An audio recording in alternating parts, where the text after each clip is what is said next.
ప్రభు అయినటువంటి యేసుక్రీస్తు నామంలో పరమ తండ్రిని ఆత్మతోనూ సత్యముతోనూ యథార్థముగా ఆరాధించటానికి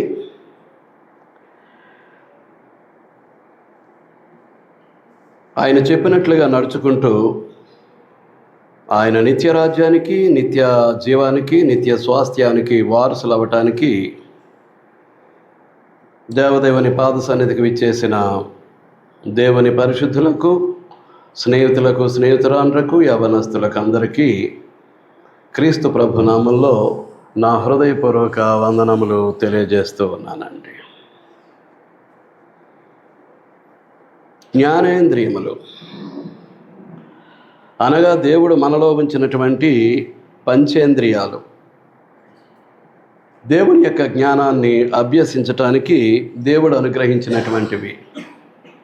కన్ను చూచుట ద్వారా దేవుని యొక్క జ్ఞానాన్ని అభ్యసించటానికి దేవుడిస్తే, చెవి వినుట ద్వారా దేవుని యొక్క జ్ఞానాన్ని అభ్యసించటానికి చెవినిస్తే, దానిని గూర్చే మాట్లాడటానికి నాలుకనిస్తే, దాన్ని గూర్చినటువంటి ఆత్మీయ అనుభవం శరీర అవయవాలన్నీ కూడా అనుభవానికి తెచ్చుకునేటట్లుగా శరీరాన్ని ఇస్తే, మనం ఏ విధంగా జీవిస్తూ ఉన్నాము అనేటటువంటిది మన ముందు ఉన్నటువంటి ప్రశ్న. సమస్త పాపాలకు కన్ను మూలం.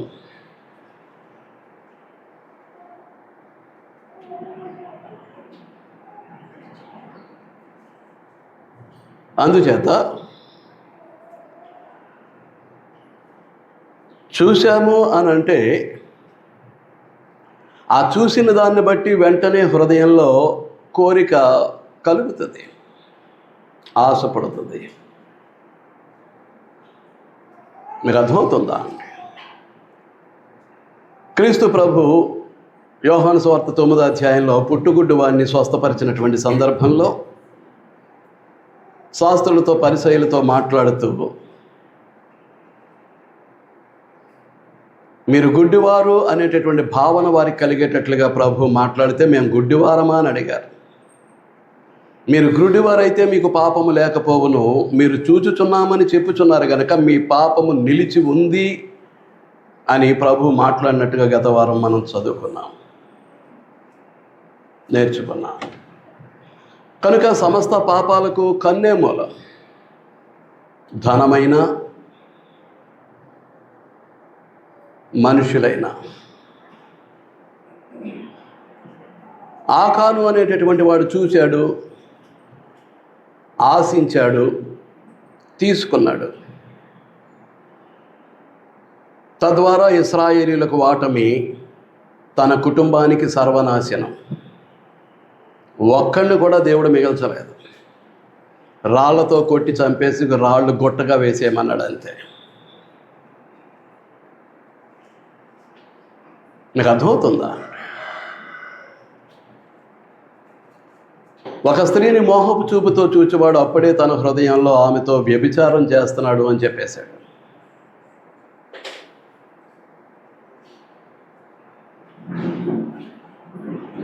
అలాగే వ్యభిచారిని చూసి పాపము మానలేనటువంటి కన్నులు కలిగినటువంటి వారు పేతురు మాట్లాడాడు.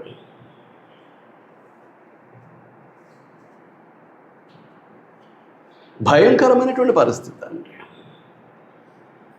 కనుక మనం దైవభక్తి కలిగి ఉండాలి అని అంటే మనకు దేవుడు అనుగ్రహించినటువంటి జ్ఞానేంద్రియం అయినటువంటి కన్ను విషయంలో తగిన సాధకము చేసుకోవాల్సినటువంటి అవసరం ఉంది. చూచిన వెంటనే ఆశించటం, దాన్ని పొందాలని, దాన్ని అనుభవించాలని కోరుకోవటం అనేటటువంటిది ఘోరమైనటువంటి పాపం. కనుక చూచిన దాన్ని ఆశించకుండా మన కంటిని మనం సాధకం చేసుకోవాల్సినటువంటి అవసరం ఉంది. రెండవది చెవి.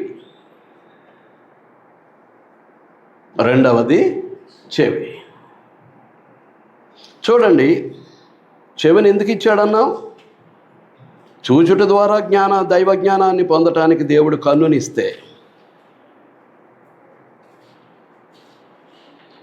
వినుట ద్వారా దైవం యొక్క జ్ఞానాన్ని పొందటానికి దేవుడు చెవినిచ్చాడు.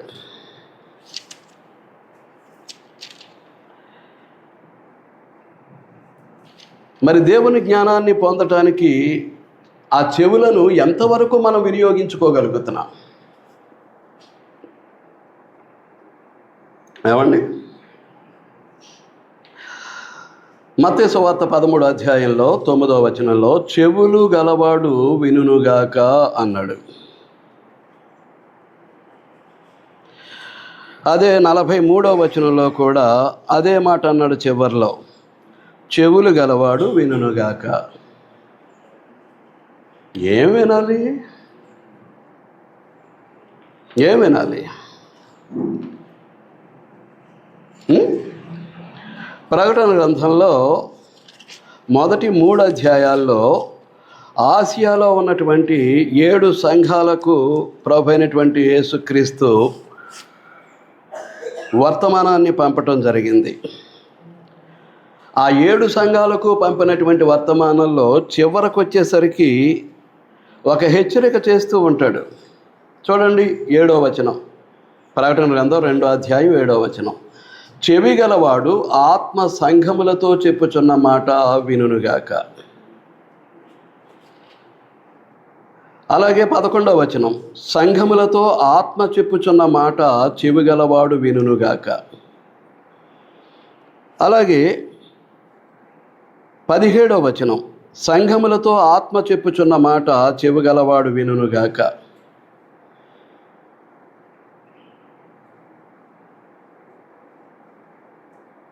ఏమండి? ఈ విధంగా హెచ్చరించుకుంటూ వెళతాడు. 29వ వచనం, సంఘములతో ఆత్మ చెప్పుచున్న మాట చెవి గలవాడు వినుగాక. అలాగే 3వ అధ్యాయం 6వ వచనం, సంఘములతో ఆత్మ చెప్పుచున్న మాట చెవి గలవాడు వినుగాక. అలాగే 13వ వచనం, సంఘములతో ఆత్మ చెప్పుచున్న మాట చెవి గలవాడు వినుగాక. 22వ వచనం, సంఘములతో ఆత్మ చెప్పుచున్న మాట చెవి గలవాడు వినుగాక. పరిశుద్ధ గ్రంథము అనేటటువంటిది పరిశుద్ధాత్మ ప్రేరణతో దేవుని యొక్క మూలముగా 40 మంది గ్రంథకర్తలు దానిని లిఖించటం జరిగింది, వ్రాయటం జరిగింది.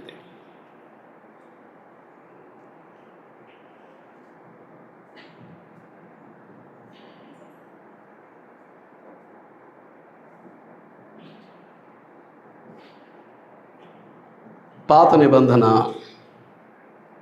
32 మంది, క్రొత్త నిబంధన 80 వ్రాయటం జరిగింది.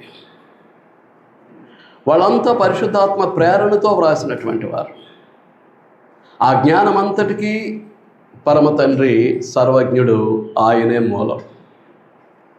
కనుక మన చెవులు అసలు ఆ జ్ఞానాన్ని వినటానికి ఇష్టపడుతున్నాయా?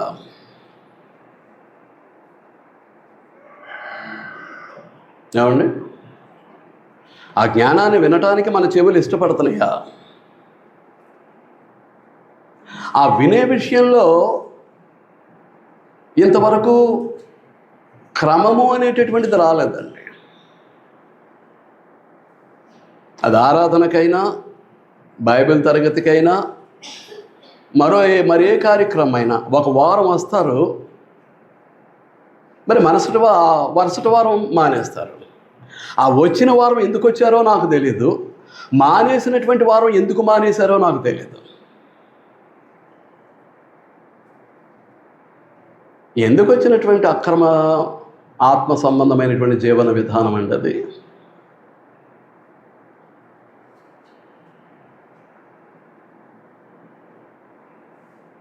అక్రమంతో కూడినటువంటి ఆత్మ సంబంధమైనటువంటి జీవన విధానం ఎందుకది?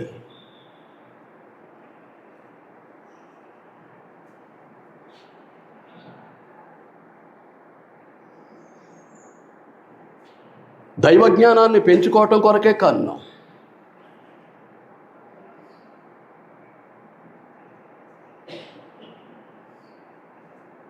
దేవుని అదృశ్య లక్షణములు అనగా ఆయన నిత్యశక్తియు దేవత్వమును సృష్టింపబడినటువంటి వస్తువులను చూచుట ద్వారా మనం దేవుని యొక్క జ్ఞానాన్ని పెంపొందించుకోవచ్చు.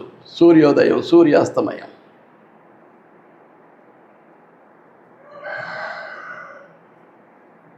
అసూర్య కుటుంబం, వాటి యొక్క భ్రమణాల చేత కాలాలు, రిపేర్ లేకుండా 6025 సంవత్సరాల నుంచి అది అలా తిరుగుతూనే ఉంది, వితౌట్ రిపేర్. ఆ సృష్టిని పరిశీలించేటప్పుడు దేవుడు జ్ఞాపకానికి వస్తున్నాడా? దైవజ్ఞానం పొందటానికి ఈ సృష్టిని మన కన్నులు వినియోగించుకునేటట్లుగా మనం చూస్తున్నామా?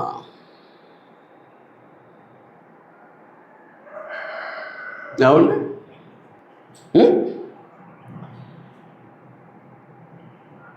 వచ్చిన వారిని గురించి మాట్లాడుతున్నాడు. 12వ వచనం, మత్తయి సువార్త 13వ అధ్యాయం 12వ వచనం. కలిగిన వానికే ఇయ్యబడును, వానికి సమృద్ధి కలుగును, లేని వానికి కలిగినదియు వాని యొద్ద నుండి తీసివేయబడును. మరియు వారు చూచుచుండియు చూడరు, వినుచుండియు వినకయు గ్రహింపకయునున్నారు.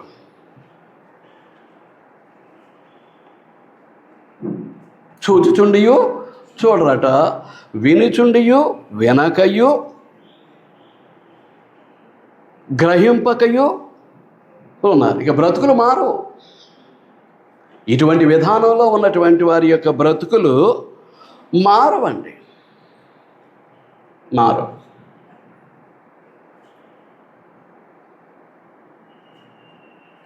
సృష్టికర్త, మన పోషకుడు, మన సంరక్షకుడు,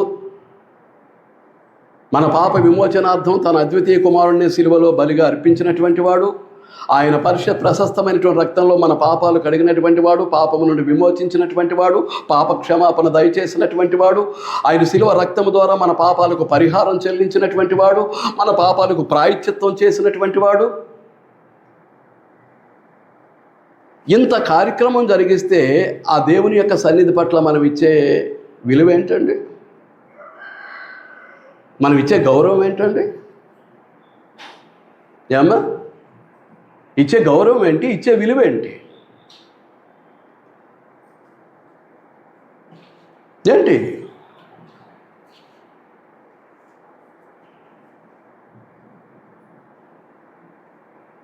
చూచి దైవ జ్ఞానాన్ని, దైవ విధానాన్ని, దాన్ని అర్థం చేసుకుని, దాన్ని గ్రహించుకొని, దానికి అనుకూలంగా జీవితాలు మలుచుకునేటట్లుగా దేవుడు కంటినిస్తే, వినుట ద్వారా ఇంత జ్ఞానాన్ని దేవుడు మన చేతులకు అందించేస్తే, నా ఇష్టం ఉంటే వస్తాను, లేకపోతే లేదు, నాకు వీలైతే వస్తాను, లేకపోతే లేదు, నాకు ఖాళీ ఉంటే వస్తాను, లేకపోతే లేదు, నాకు అనుకూలం దొరికితే వస్తాను, లేకపోతే లేదు.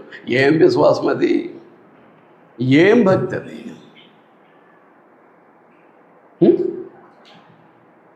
ఏంటండి?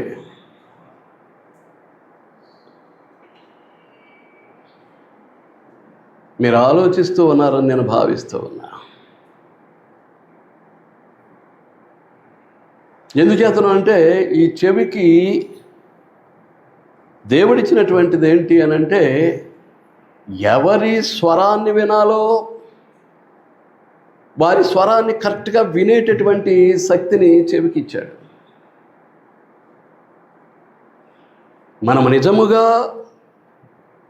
క్రీస్తు ప్రభు మన కాపరి అయితే, మనం ఆయన మేపేటటువంటి గొర్రెలము అయితే, మనం కాపరి యొక్క స్వరాన్ని వినటానికి ఆసక్తి చూపించాల్సినటువంటి అవసరత మన మీద ఉంది. చూడండి, యోహాను సువార్త 10వ అధ్యాయం.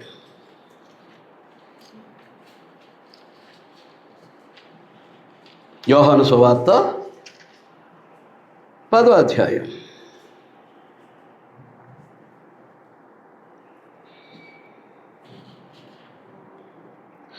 మొదటి నుంచి చదివేస్తాను. గొర్రెల దొడ్డిలో ద్వారమున ప్రవేశింపక వేరొక మార్గమున ఎక్కువాడు దొంగయు దోచుకునివాడునై ఉన్నాడు. ద్వారమున ప్రవేశించువాడు గొర్రెల కాపరి. అతనికి ద్వారపాలకుడు తలుపు తీయును, గొర్రెలు అతని స్వరము వినును. అతని స్వరం వినేసరికి గొర్రెలు ఏం చేస్తూ ఉంటాయి? ఆనందంతో అరుస్తాయి. తమ కాపరి, తమ సొంతగాడు, తమ యజమాని కనుక గొర్రెలు అతని స్వరము వినును. అతడు తన సొంత గొర్రెలను పేరు పెట్టి పిలిచి వాటిని వెలుపలికి నడిపించును. మరియు అతడు తన సొంత గొర్రెలన్నిటినీ వెలుపలికి నడిపించినప్పుడెల్లా వాటికి ముందుగా నడుచును. గొర్రెలు అతని స్వరం ఎరుగును గనుక అవి అతనిని వెంబడించును. అన్యుల స్వరము అవి ఎరుగవు. అన్యుల యొక్క స్వరం ఎరగవు. అన్యులు అంటే మతసే కలవారు.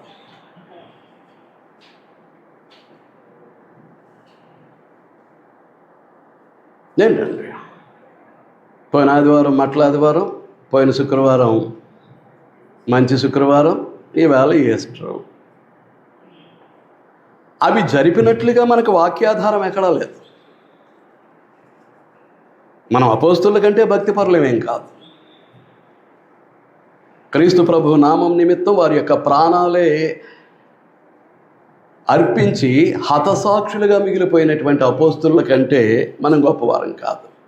వారు ఉన్నటువంటి ఆది సంఘంలో ఈ కార్యక్రమాలు ఎక్కడ జరిగినట్టు మనకు ఆధారం కనిపించదు. కానీ అపోస్తుల కంటే గ్రంథాన్ని, పరిశుద్ధ గ్రంథాన్ని వ్రాసిన వారి కంటే, వారిని నడిపించినటువంటి పరిశుద్ధాత్ముల కంటే,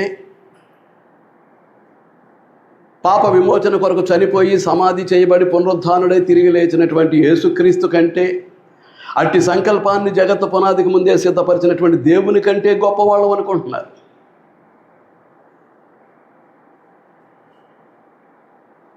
గ్రంథాధారం లేకుండా ఏవేవో జరిగిస్తూ ఉన్నారు అన్యులు.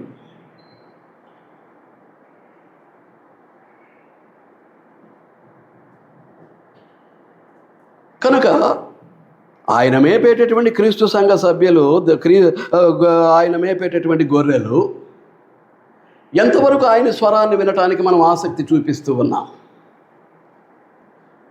వింటే ఎలా వింటూ ఉన్నాం? అదేమన్నా మనకు వంటపడుతుందా? వింటున్నాము, వినేసి విడిచిపెట్టేస్తే సుఖం లేదు. విన్నవాడు నేర్చుకోవాలి, నేర్చుకుంటూ దానిని ధ్యానించాలి. నేను ఎక్కడున్నాను ఆ వాక్యంలో? ఆ వాక్య భావంతో నా జీవితాన్ని పోల్చుకుంటే నేను ఎంత దూరంలో ఉన్నాను ఆ వాక్యానికి? బోధ వినేది బ్రతుకులు దిద్దుకోవటానికి, బ్రతుకులు సరిచేసుకోవటానికి, కాలక్షేపానికి కాదు. కాలక్షేపానికి కాదు.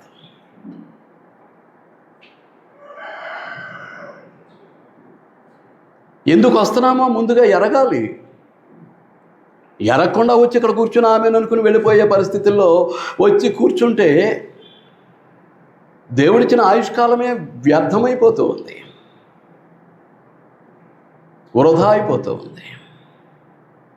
దేవుడిచ్చిన ఆయుష్ను సద్వినియోగపరుచుకునే పరిస్థితుల్లో మనం ఉండట్లేదు. క్రీస్తు సంఘ సభ్యులంగా, దేవుని రాజ్య పౌరులంగా, దేవునికి ప్రియమైనటువంటి కుమారులంగా, కుమార్తెలంగా నమ్మకస్తులుగా ఉండట్లేదు. యథార్థతను కోల్పోతూ ఉన్నాం. ఏదో రావటం, కూర్చోవటం, వెళ్ళటం. కాబట్టి ఏమంటాడు? గొర్రెలు అతని స్వరమును వినును. ఆయన సొంత గొర్రెలమైన మనం పేరు పెట్టి పిలుస్తాడట. మన కాపరి అయినటువంటి ప్రభు ఎలా పిలుస్తాడు? పేరు పెట్టి పిలుస్తాడట. నీ పేరు ఆయనకి తెలుసా? నా పేరు ఆయనకి తెలుసా? తెలిసేటట్టుగానే క్రీస్తు సంఘంలో మసులుతూ ఉన్నాను, ఈ గొర్రెల దొడ్లో ఉంటూ ఉన్నానా? నేను నా ప్రభువుకు తెలుసా? నన్ను గుర్తించాడా? గుర్తించేటట్లుగా నేను క్రీస్తు సంఘంలో మసులుకుంటున్నానా, నడుచుకుంటున్నానా?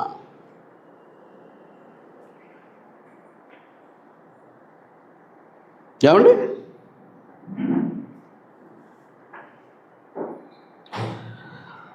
అతడు తన సొంత గొర్రెలన్నింటినీ వెలుపలికి నడిపించినప్పుడల్లా వాటికి ముందుగా నడుచును మాదిరి. ఆయన ఎలా నడుచుకున్నాడో అలాగే మనం గొర్రెలను వెలుపలికి నడిపించినప్పుడల్లా ఎలా నడుస్తాడట? వాటికి ముందుగా నడుస్తాడట ప్రభు. గొర్రెలకైతే ముందు ఉంటాడు కాపరి, మేకలకైతే వెనకతను ఉంటాడు. మనం మేక స్వభావం కలిగితే లోక రుచులన్నీ రుచి చూసుకుంటూ వెళ్తూ ఉంటాం. లోకంలో ఉన్నదంతా మనకు కావాలి, ఆయా టేస్టులు అనుభవిస్తూ వెళుతూ ఉంటాం. గొర్రె అలా కాదు. కాపరి ఎక్కడికి తీసుకువెళ్ళాలనుకున్నాడో అక్కడికి వెళ్ళేంత వరకు ముందు నడుస్తూ ఉంటాడు. ముందు వెళ్ళే గొర్రె ముందు వెళుతూ ఉంటే వెనకతలు వెళ్ళే గొర్రెలన్నీ ఆ గొర్రెను వెంబడించుకుంటూ ఎక్కడికి వెళ్ళాలో అక్కడికి వెళ్ళిపోతాయి.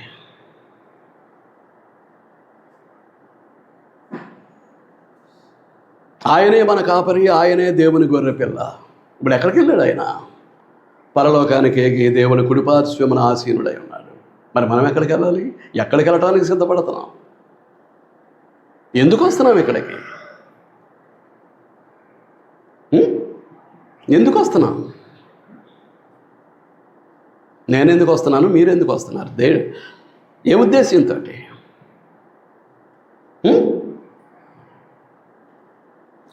వాటికి ముందుగా నడుచును. గొర్రెలు అతని స్వరం ఎరుగును గనుక అవి అతనిని వెంబడిస్తున్నామా? ప్రభువును వెంబడిస్తున్నామా? మన కాపరి అయినటువంటి ప్రభువును వెంబడించగలుగుతున్నామా? మన హృదయ స్థితి, మన మానసిక స్థితి, మన ఇంద్రియాలైనటువంటి మన చూపుల యొక్క స్థితి, మన వినికిడి యొక్క స్థితి, మన మాటల స్థితి, మన ఆహార పానీయాల స్థితి, మన శారీరక స్థితి ఎలా ఉంటుందో ఏమండి? వినుడి ద్వారా దైవజ్ఞానాన్ని పొంది దైవజ్ఞానాన్ని అనుసరించి జీవించేటట్లుగా దేవుడు చేసినటువంటి ఏర్పాటు.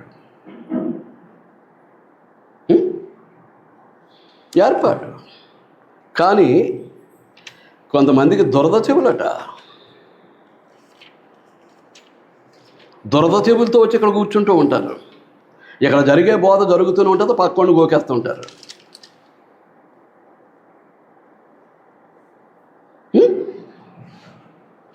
ఏంటండి?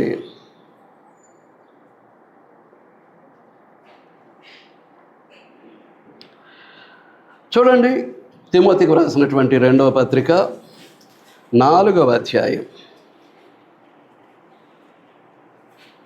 వందనాలండి. 4వ అధ్యాయం మొదటి నుంచి చదివేస్తున్నాను. దేవుని ఎదుటను సజీవుడును మృతులకును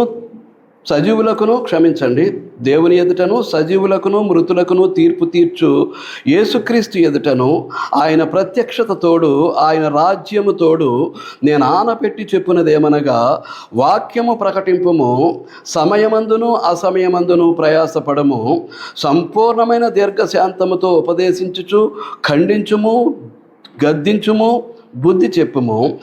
ఏలయనగా జనులు హితబోధను సహింపక. హితబోధ ఆరోగ్యకరమైనటువంటి బోధ. ఈ బోధ ఏం చేస్తుంది? ఆత్మకు ఆరోగ్యాన్ని ఇస్తుంది. శరీరానికి జబ్బు చేస్తే ఆయా స్పెషలిస్టులు ఉన్నారు, ఆయా వైద్య నైపుణ్యత కలిగిన వారు ఉన్నారు, నిపుణులు. వాళ్ళ దగ్గరికి వెళ్ళిపోతాం, ఆ సూపర్ స్పెషాలిటీ హాస్పిటల్లో చెక్ చేయించుకుంటాం, దానికి తగినటువంటి ట్రీట్మెంట్ పొందుతాం, శారీరక ఆరోగ్యాన్ని పొందటానికి ప్రయత్నం చేస్తాం. మరి ఆత్మీయ జబ్బు, ఆత్మీయ అనారోగ్యం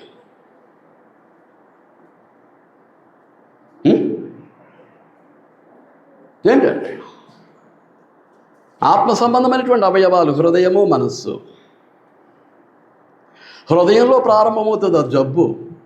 హృదయం అన్నిటికంటే మోసకరమైనది, ఘోరమైనటువంటి వ్యాధి గలది. ఆ జబ్బు అక్కడ స్టార్ట్ అవుతుంది. అది మనసుకు వ్యాపిస్తుంది ఆలోచన రూపంలో. మనసుకు ఆ జబ్బు ప్రాకిన తర్వాత ఇక ఇంద్రియాలు ఆటోమేటిక్గా ఎఫెక్ట్ అయిపోతాయి. దాన్ని చూడటానికే కన్ను ఇష్టపడుతుంది, దాని గురించిన మాటలు వినటానికే చెవి ఇష్టపడుతుంది, దాని గురించి మాట్లాడటానికే నోరు ఇష్టపడుతుంది, దాన్ని గూర్చినటువంటి అనుభవాన్ని అనుభవించడానికే శరీరం తహతహలాడుతూ ఉంటుంది. మనసుకు దాటింది అని అంటే ఆటోమేటిక్గా శారీరక ఇంద్రియాలన్నీ దానికి లోబడిపోతాయండి. హృదయంలో ఉండగానే దాన్ని వేళ్లతో సహా పెకలించాల్సినటువంటి బాధ్యత మనం కలిగినటువంటి వారము. లేదు మనసుకు పాకింది అనుకోండి, అప్పుడైనా మారు మనస్సు, నెక్ టైం అన్నమాట. ఇక దాని తర్వాత తప్పించుకోవటానికి మనకి ఇక ఏమీ లేదు. ఖచ్చితంగా దాని యొక్క ప్రతిఫలాన్ని అనుభవించాల్సి వస్తుంది. మనసు దాటింది అని అంటే శరీరం అంతా ప్రాకేస్తుందండి ఆ పాపం, ఆ చెడు.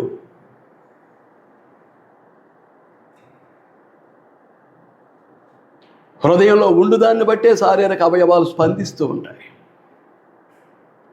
నోరు మాత్రమే కాదు, నాలుక మాత్రమే కాదు, శరీర అవయవాలన్నీ హృదయంలో నిండి ఉండుదాన్ని బట్టే స్పందిస్తూ ఉంటాయి.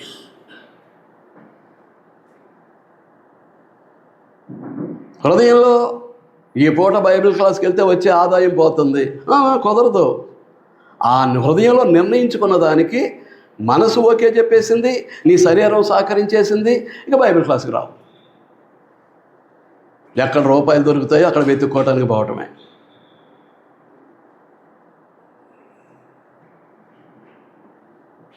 తేలిగ్గా మన పని అయిపోతుంది. మీకు అర్థమవుతుందా అండి? శరీర ఆరోగ్యం కొరకు ప్రాకుల్లాడేటటువంటి మనం ఆత్మ ఆరోగ్యం కొరకు ఎందుకు మనం పట్టించుకోం? హితబోధ అనంటే ఆరోగ్యకరమైన బోధ. పాయింట్ 6లో కింద ఫుట్నోట్లో చెప్పాడు. ఆత్మకు ఆరోగ్యం చేకూరాలంటే నీ హృదయంలో ఉన్నటువంటి జబ్బు పోవాలి, నీ మనసులో ఉన్నటువంటి జబ్బు పోవాలి, ఇంద్రియాలు దాన్ని గురించినటువంటి స్పందన వదులుకోవాలి. అప్పుడు ఆత్మ స్వస్థపరచబడుతుంది, ఆరోగ్యాన్ని పొందుతుంది. మీకు అర్థమవుతుందా అండి? చూచిన దాన్ని బట్టే కదా హృదయంలో కోరిక, ఆశ. చూచిన దాన్ని బట్టే హృదయంలో కోరిక, ఆశ కలిగింది. అది ఎలా నెరవేర్చుకోవాలో మనసు ఆలోచన చేస్తుంది. మనసుకు అప్పగించింది హృదయం. అది ఎలా నెరవేర్చుకోవాలి, అది ఎలా సాధించుకోవాలి, అది ఎంత పాపమైనా సరే, ఎంత దోషమైనా సరే, ఎంత అపరాధమైనా సరే, అది ఎంత దుర్మార్గమైనా సరే, ఎంత దుష్టత్వమైనా సరే, అది సాధించుకోవటానికి మనసు ఏం చేస్తూ ఉంటుంది? ఆలోచన చేసి మార్గాన్ని సూచిస్తూ ఉంటుంది. ఇక ఇంద్రియాలన్నీ దానికి అనుకూల వైఖరిలో స్పందించేస్తాయి. మొత్తం పాపమే, నిలువెల్లా పాపం, విషం, పాపం అనే విషయం. నిలువెల్లా పాపం అనే విషయం.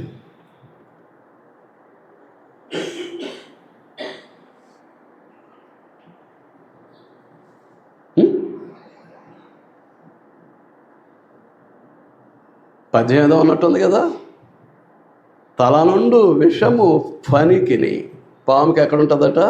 తలలో. తోక నుండు విషము వృచ్చికమునకు, తేలిక ఎక్కడుంటుందట? తోకలో ఉంటుందట. వీడు నిలువెల్లా విషమేనట.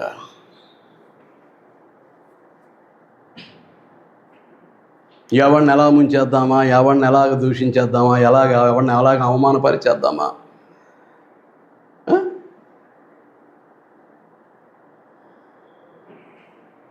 నిలువెల్ల విషయం. కనుక ఆ విషయం పోయేది హితవాక్యం, దైవజ్ఞానం.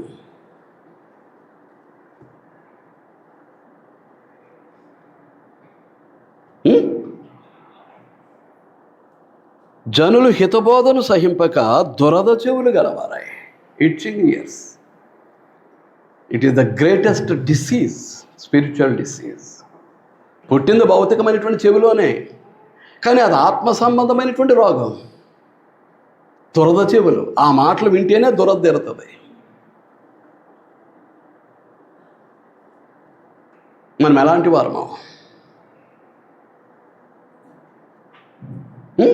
అలాంటి దురద తీర్చుకునే మాటలే మనకిష్టమా?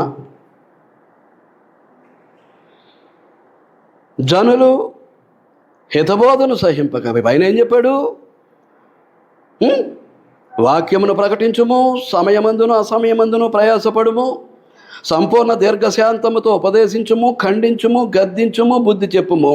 ఎందుకు అనంటే జనులు హితబోధను సహింపక దురద చెవులు గలవారై తమ స్వకీయ దురాశలకు అనుకూలమైన బోధకులను తమ కొరకు పోగు చేసుకొని. ఎంత దౌర్భాగ్య స్థితితో చూడండి. సత్యం అంటబట్టదు.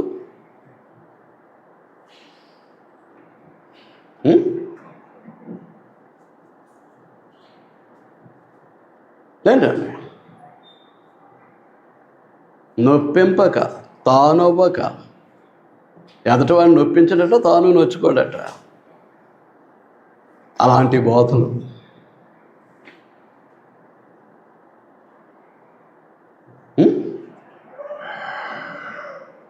అలాంటి బోధలండి ఆకర్షణీయంగా ఉంటాయి. ఇది తప్పు, అది తప్పు, అది దిద్దుకోండి, ఇది దిద్దుకోండి, అది సరి చేసుకోండి, ఇది సరి చేసుకోండి, బ్రతుకులు మార్చుకోండి అంటే కోపాలు వచ్చేస్తాయి. మరి ఎందుకు ఇది?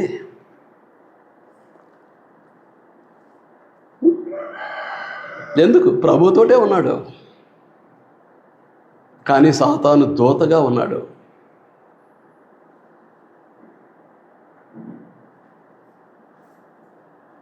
The Judas Iscariot was the agent of Satan along with the Lord Jesus Christ, along with opposers. సాతాను యొక్క ఏజెంట్గా 12 మందిలో ఒకడుగా ఉన్నాడు. వాడు ఏం పొందాడు? ఏం సాధించాడు? ఎవరిని? ప్రతి ఒక్కరూ మిమ్మల్ని మీరు ప్రశ్నించుకోవాల్సినటువంటి సమయం. కనుక ఏం చేస్తారు? హితబోధను సహింపక, ఆరోగ్యకరమైనటువంటి బోధను సహించలేరట. దురద చెవులు గలవారే ఆ దురద తీరేటట్లుగా తమ స్వకీయ దురాశలకు అనుకూలమైన బోధకులను తమ కొరకు పోగు చేసుకొని.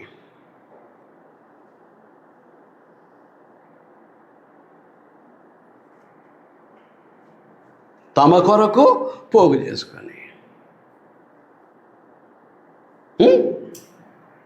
ఏంటండి?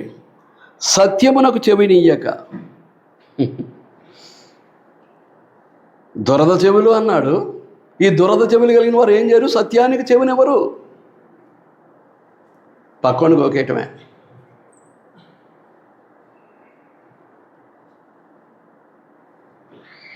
ఇక్కడున్న దురద ఇక్కడ దాకా వచ్చింది. దురద లేదా బయటికి వెళ్ళా గోక్కుంటారు, మంట వచ్చేదాకా గోక్కుంటారు. ఎవరికి నష్టం? ఆ గోకుడు వల్ల ఎవరికి నష్టం?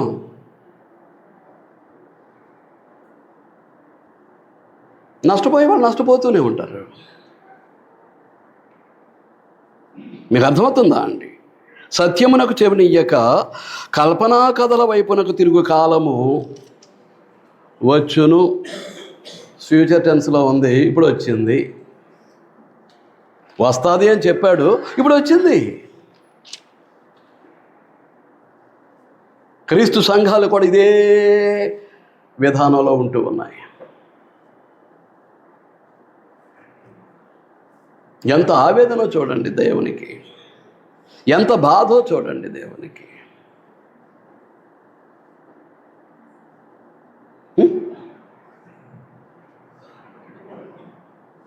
దేవుని సన్నిధానానికి వెళ్ళటానికి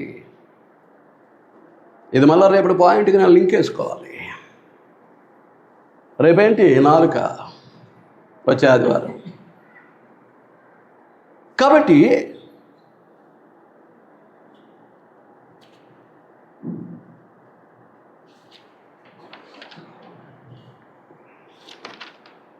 మర్చిపోయాను. ఏం చేయాలి? సత్యానికి చెవినెవరు కల్పనా కథల వైపు తిరిగే కాలాన్ని చూస్తూ ఉంటారు. కనుక అటువంటి పరిస్థితి దాపురించకుండా ఈ భూమి మీద రక్తమాంసాల్లో పాలివాడై నరునిగా అవతరించినటువంటి క్రీస్తు ప్రభు కూడా ఈ ఇంద్రియాల విషయంలో సాధకం చేసుకోవాల్సినటువంటి పరిస్థితి ఏర్పడింది. చూడండి, మార్కు సువార్త 10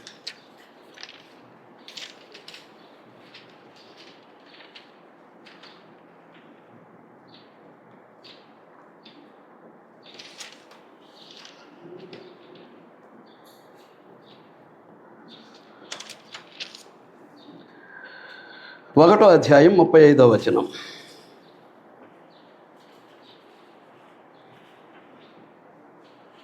ఒకటో అధ్యాయం 35వ వచనం. ఆయన పెందల కడనే లేచి, యేసుక్రీస్తు ప్రభువారు పెందల కడనే లేచి ఇంకనూ చాలా చీకటిగా ఉండగానే, ఆదివారం మాత్రం నేను 3ంటికి లేస్తా. ఆయన పెందల కడే లేచి 2, 3 లేకపోతే 4 ఎవరి కొరకు? దేవుని కొరకు. ఆయన దేవుడై ఉండి, దేవునితో సమానుడై ఉండి, అదృశ్య దేవుని స్వరూపి అయి ఉండి, అట్టివాడై ఉండి ఆయన నరునిగా ఈ భూమి మీద అవతరించినందుకు ఆయన చేసే సాధకం మనకుందా? సాధకం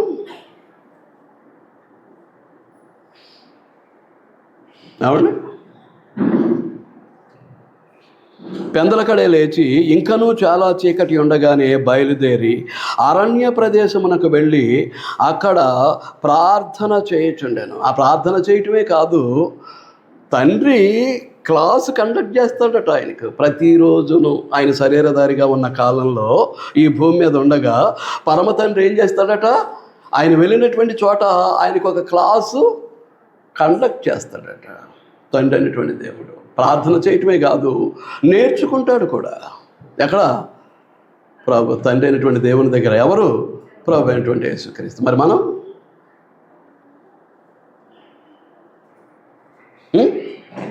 ఆ సంగతిని మనం ప్రవచన రూపంలో చూస్తాం. యెషయా గ్రంథం 50వ అధ్యాయం.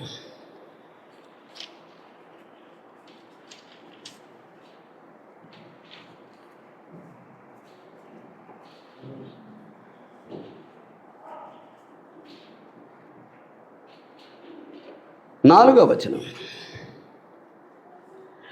అలసిన వారిని మాటల చేత ఓరడించు జ్ఞానము నాకు కలుగునట్లు భవిష్యత్ కాలాన్ని సూచిస్తూ ఉన్నాడు.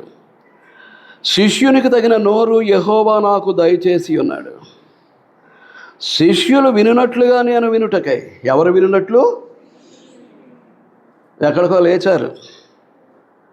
శిష్యుడు వినున్నట్లుగా నేను వినుటకై ఆయన ప్రతి ఉదయమున నాకు వినుబుద్ధి పుట్టించుచున్నాడు.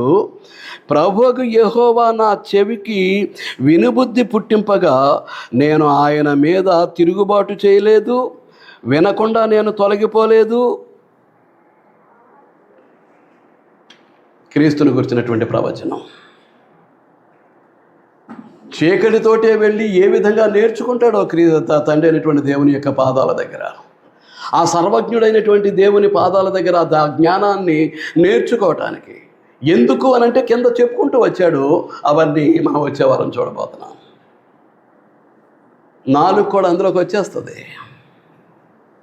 అదే కాదు, ఇందాక పాట దగ్గర నేను హెచ్చరిస్తా, ఎవరితోటైనా క్రీస్తు అనుగ్రహించినటువంటి లోకానికి అనుగ్రహించబోయే అనుగ్రహించినటువంటి రక్షణను గూర్చి, అది క్రీస్తు సంఘము ద్వారా పొందేటటువంటి విధానాన్ని గూర్చి, క్రీస్తు రక్తంతో కొనబడినటువంటి సంఘం,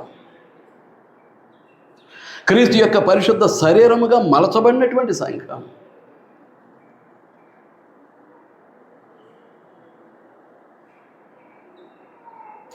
దేవుని కొరకు యేసుక్రీస్తు కొరకు మాత్రమే బ్రతికేటటువంటి సంఘం ఈ స్థానిక క్రీస్తు సంఘం. కానీ అటువంటి కార్యాలు మన దగ్గర ఏమైనా ఉన్నాయా? మన కొరకు సిలువలో బలైపోయినటువంటి క్రీస్తు పట్ల కృతజ్ఞతగా మనం చేసేది ఏమైనా ఉందా?